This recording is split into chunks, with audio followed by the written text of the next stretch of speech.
قرآن مجید اللہ تعالیٰ کی وہ آخری اور مستند ترین کتاب ہے جسے دین کے معاملے میں انسانیت کی ہدایت کے لیے محمد رسول صلی اللہ علیہ وآلہ وسلم پر نازل کیا گیا ہے۔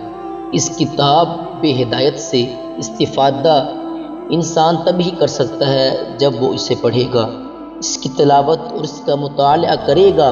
چنانچہ یہ بات تو ایک مسلمہ حقیقت ہے کہ تلاوت قرآن دین میں ایک نہایت پسندیدہ اور مطلوب عمل ہے۔ جب دین میں اس عمل کی حیثیت یہ ہے تو لا محالہ ایک مسلمان کے لیے یہ اجر و ثواب کا باعث بھی ہے۔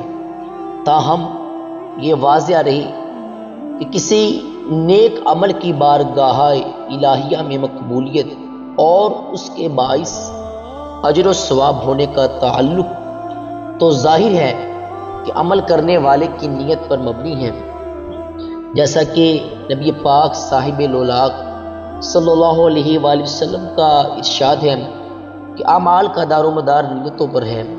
چنانچہ تلاوت قرآن میں نیت و ارادہ اگر خالصتاً فہم قرآن، طلب ہدایت اور اللہ تعالیٰ کی خوشنودی کا حصول ہے تو پھر یہ عمل یقیناً بہت باعث اجر ہوگا۔